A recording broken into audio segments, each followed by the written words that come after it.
मासूम शर्मा जी, काफी खासे नाराज आप इस आजकल नजर आ रहे हैं सरकार से।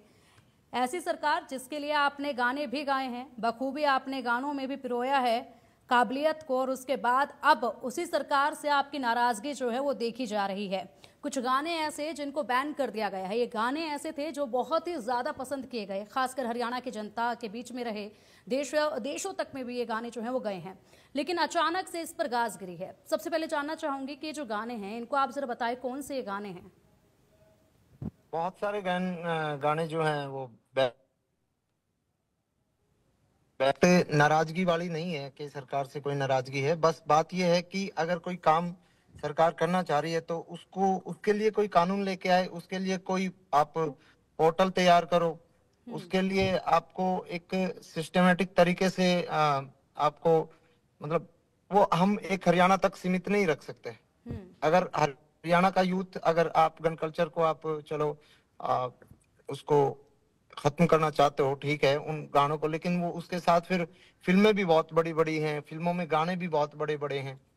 तो एक तरफ तो आप एक गंडासी गाना आपने सुना होगा जिसको बहुत अवार्ड मिले, ठीक है, उसमें कितने लोगों को मारा जाता है, कितने लोगों को। तो उस तरीके से आप एक बड़े लेवल के जो मुंबई के, बॉलीवुड के, या फिर कोई अ, बड़े जो बैनर हैं उनको तो आप कुछ नहीं कहते। रीजनल आर्टिस्ट जो अपने दम पे और अपनी काबिलियत के दम पे इंडस्ट्री को ऊपर उठा रहे हैं, उनको आप कहीं ना कहीं डिमोटिवेट, डिमोरलाइज उनको कर रहे हो, तो वो गलत है।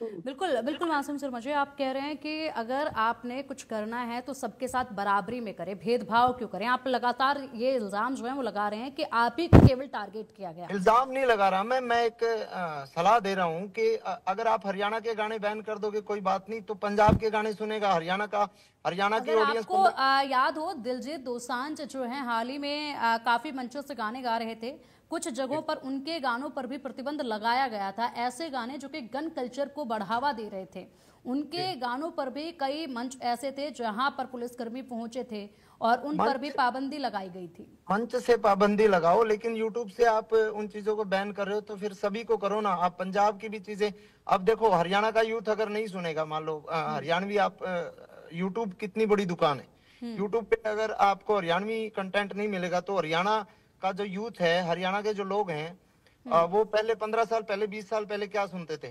वो पंजाब का गाना सुनते थे। दोबारा से पंजाब को सुनने लग जाएंगे, तो कहीं ना कहीं हमारी बोली जो इतना जो समय लगा, इतने कलाकारों की आहुति इस यज्ञ में जो दी गई है, और उसके बाद ये जो इंडस्ट्री इतनी बड़ी इतने बड़े स्वरूप में आई है, तो कहीं ना कहीं हम इसको फिर लेग पुलिंग इसकी हम कर रहे हैं। ठीक है, आपने ये बात कही है, हरियाणा के यूथ का आपने इसमें जिक्र किया है। आपके जो गाने हैं वो एक प्लेटफॉर्म से भी हटाए गए हैं, लेकिन MP3 में वो अभी भी सुने जा रहे हैं। यूथ को सुनने हैं तो वो MP3 में भी सुनेंगे, कार ड्राइव करते वक्त भी, मेट्रो में भी, राह चलते भी, हर जगह पर वो सुने जाएंगे। क्योंकि अभी हाल ही में आप ही का गाना मैंने एक खटोला जो है वो सुना है MP3 में ही। तो आप ये बताइए कि आप यूथ को लेकर जब बात कर रहे हैं, हरियाणा के यूथ जी, एक खटोला बिलबोर्ड पे चल रहा है 3रे नंबर पे। तो अब पता क्या, सुनने वाले तो सुन रहे हैं, लेकिन मेन जो मतलब आर्टिस्ट को जो इनकम होती है ना, वो एक तरीके से यूट्यूब से ही होती है, ठीक है।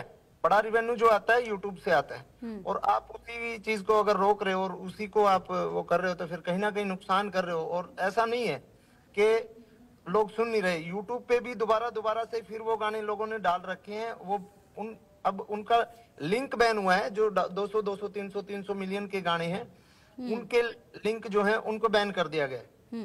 तो सुनने वाले तो सुन रहे हैं, लेकिन जो बड़े कुछ एक प्रोड्यूसर जो इंडस्ट्री में आए थे, जिन्होंने इन्वेस्ट किया और इंडस्ट्री को एक बड़ा स्वरूप देने की कोशिश की, और 100 मिलियन का गाना करना बहुत बड़ी बात होती है, लेकिन 200 300 मिलियन के गाने मेरे नहीं, बहुत सारे आर्टिस्टों के अब बैन जो किए जा रहे हैं, वो मुझे लगता है कि बिना किसी कानून के बनाए, बिना किसी पॉलिसी के बनाए अगर इस तरीके से कर रहे हैं, तो सबसे पहले हमारे से बड़ी इंडस्ट्री तो बॉलीवुड इंडस्ट्री है, ठीक है ना। बॉलीवुड से आप सफाया करो पहले गन कल्चर का।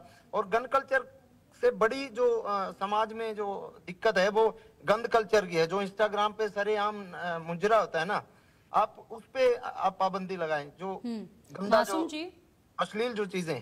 ठीक है। मासूम जी, आपने ये भी कहा है कि कोई पुरानी दुश्मनी आपसे निकाल रहा है, कोई है जो टारगेट जिसके कहने पर किया जा रहा है।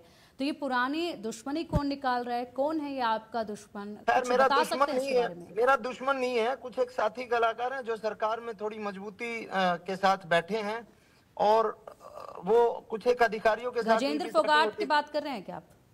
जो भी है, कोई बात नहीं, मैं किसी का नाम नहीं लेना चाहता, लेकिन कुछ एक लोगों ने एक तरीके से उन्होंने इंडस्ट्री में कुछ नहीं किया, और वो कुछ कर भी नहीं सकते, और वो कुछ कर भी नहीं पा रहे, लेकिन उनको तकलीफ है कि ये नए बच्चे आके मतलब इंडस्ट्री में कैसे आज मतलब अपने पैर जमाए हुए।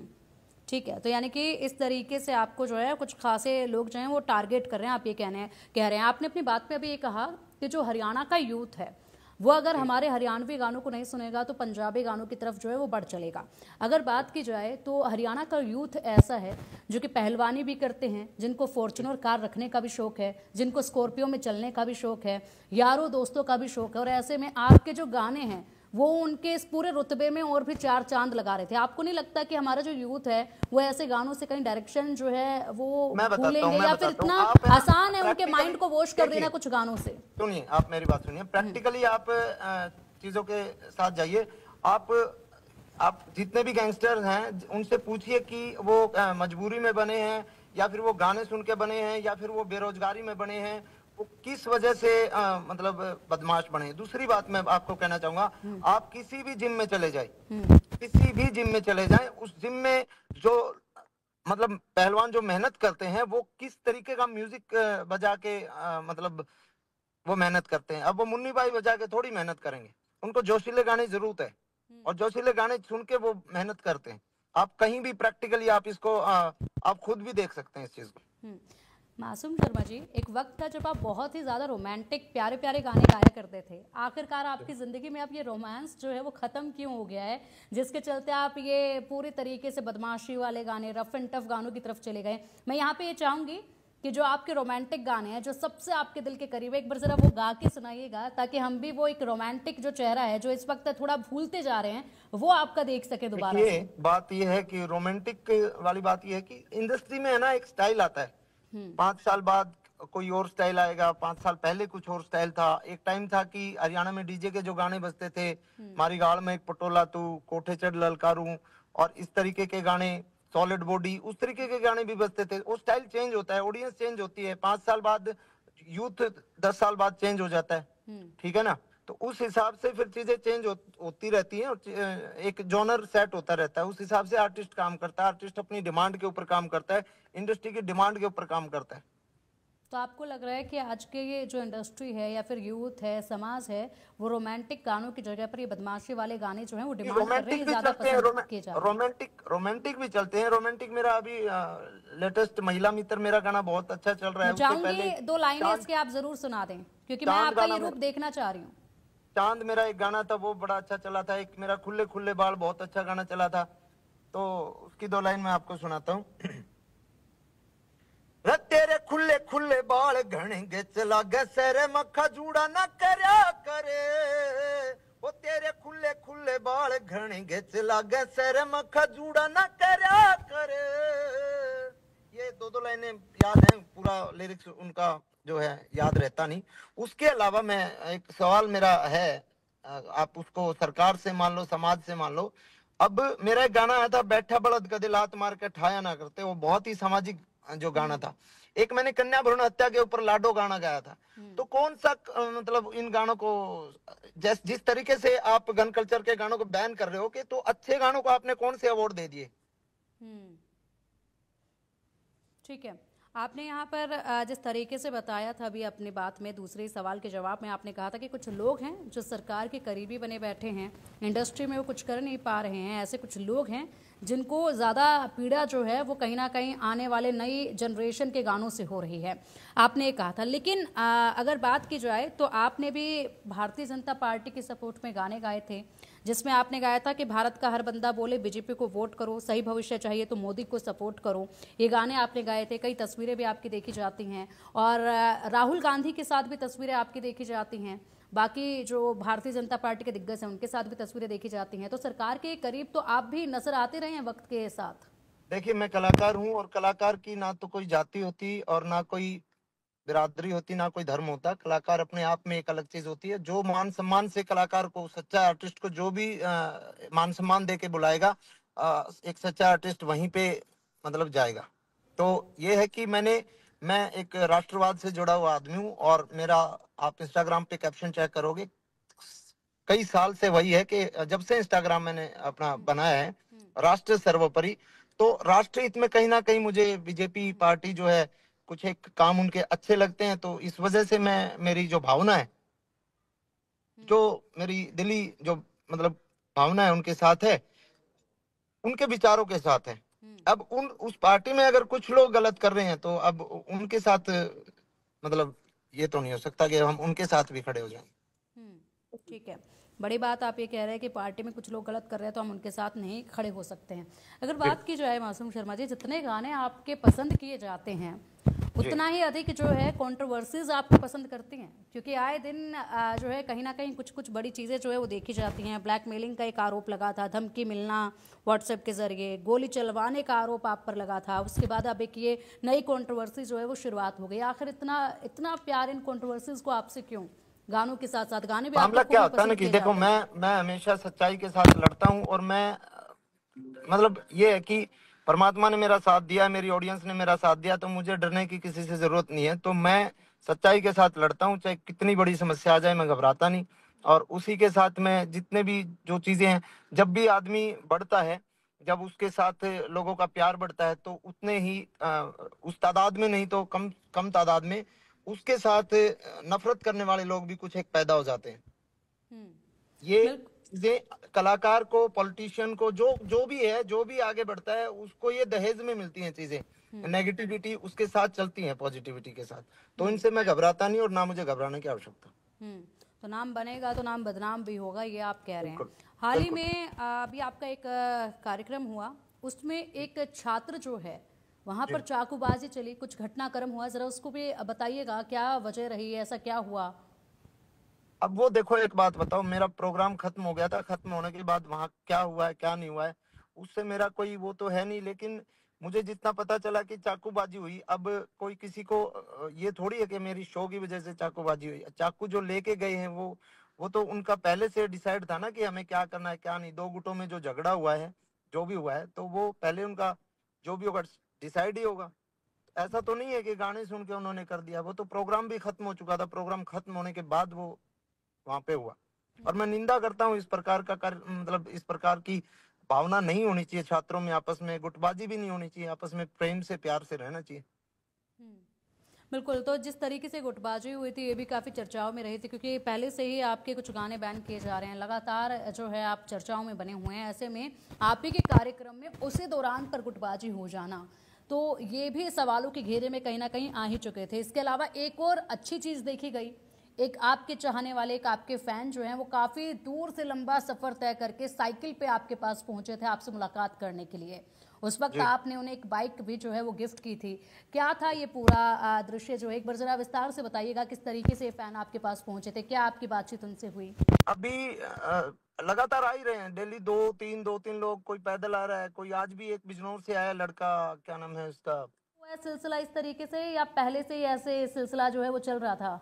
नहीं, सिलसिला ये है कि एकदम लोगों में है ना एक भावनात्मक, जब चीजें, जब किसी के साथ ये लगता है ना कि इसके साथ गलत हो रहा है, तो उसके साथ लोग आवाम है ना वैसे ही खड़ी हो जाती है कि चलो यार इनको सपोर्ट करते हैं, तो वो प्यार दुगना हो जाता है उसका। तो इस तरीके से प्यार में बच्चे जो है मेरे पास आ रहे हैं। और मैं आपके चैनल के माध्यम से फिलहाल ये रिक्वेस्ट करना चाहूंगा कि जो भी लोग बच्चे आ रहे हैं, क्योंकि एक स्केटिंग पे आया था परसों करके, तो उस बच्चे को मैं डॉक्टर के पास लेके गया, उसको बहुत ज्यादा एकदम तकलीफ हो गई थी। जो आज एक लड़का आया पैदल भाग के, जस्सी मतलब दौड़ लगा के, तो उसको भी खून की उल्टियां आई, वो वीडियो भी उसने शेयर की है। तो सबको मैं ये कहूंगा कि गर्म मौसम है, दिन प्रतिदिन गर्मी बढ़ती जा रही है, और इस तरीके से आप का आना फिलहाल ठीक नहीं है, तो इसको थोड़ा सा स्टे दें। तो ये साइकिल वाला किस्सा जरा बताइएगा, जो बाइक आपने गिफ्ट की है, ये एक बार बताइएगा। एक लड़का चला था आगरा से, और 3 4 दिन 5 दिन हो चुके थे, मेरे सामने वीडियो भी आ रही थी उनकी कि वो अब यहाँ पहुंच गया, अब यहाँ पहुंच गया। लेकिन मेरे साथ उनका कांटेक्ट कोई था नहीं। और लोगों अलग अलग लोगों की जो आईडी से उनके पास जो है आते रहते थे मेंशन। तो मैंने देखा यार इससे कांटेक्ट कैसे किया जाए। तो एक मेरा स्टूडेंट है जो कनाडा में फिलहाल डॉक्टर है वो, तो उसका फोन आया मेरे पास, गोविंद चहल। उसने बताया कि गुरुजी ऐसे कोई लड़का चला हुआ है और मेरे पास उसका नंबर है और वो पहुंचने वाला, रोहतक पहुंच जाएगा, तो आप उनसे बात करो एक बार। तब रोहतक था जिस दिन मैंने उनसे बात की थी। तो वो पहुंचा तो मुझे बहुत अच्छा लगा कि कोई इतनी दूर से इतना प्यार और स्नेह के साथ आपके पास आ रहा है। तो मैंने उनका मान सम्मान किया, जो मेरे जितने भी अपने औकात के हिसाब से अपना।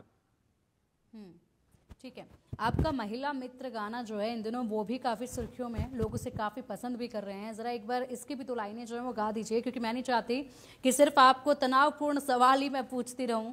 मैं चाहूंगी बीच बीच में आपके जो कुछ गाने जो बहुत ज़्यादा पसंद किए जा रहे हैं उनको, उनके ऊपर भी मैं जिक्र करूँ।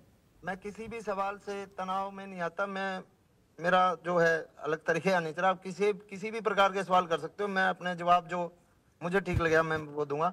महिला मित्र की कुछ लिरिक्स मुझे अभी याद नहीं है, मैं 2 लाइन तू अंडला का इतर से तू कर रहे वो इससे भी ये बैठे हैं मेरी गल ना, बहुत दूसरा है। तो महिला मित्र के लिरिक्स मुझे ध्यान नहीं आ रहे। बहुत प्यारा गाना है वो आपका महिला मित्र। फटक तेरी लागी भीतर में तू हांडला के इतर से, यो आशिक हो गया तेरा मुरीद तू बन मेरी महिला मित्र रे, खटक तेरी लागी भीतर में, ऐसा करके कुछ। बिल्कुल, ये बहुत ही खूबसूरत गाना है जो आपने गाया है और आजकल जो है खासा चर्चाओं में भी ये गाना जो है वो बना हुआ है। अब एक बात ज़रा बताइएगा, जो अभी साइकिल वाले फ़ैन को लेकर बात हुई है, ऐसे में आपके बहुत से चाहने वाले हैं, अपने जो फैंस हैं उनसे आप कैसे कनेक्ट करते हैं, कैसे उन्हें खुद से बांधे रखते हैं? अब वो तो पता है क्या, अब मैं गांव में रहता हूँ ज्यादातर, तो गांव में लोग आ जाते हैं जिस हिसाब से मिलना जुलना होता है, जिस हिसाब से मेरा नेचर, जिस हिसाब से व्यवहार जो आदमी का देखा जाता है, तो उस तरीके से आदमी जो मिलनसार आदमी होता है और जो उसके साथ लोग जुड़ के रहते हैं।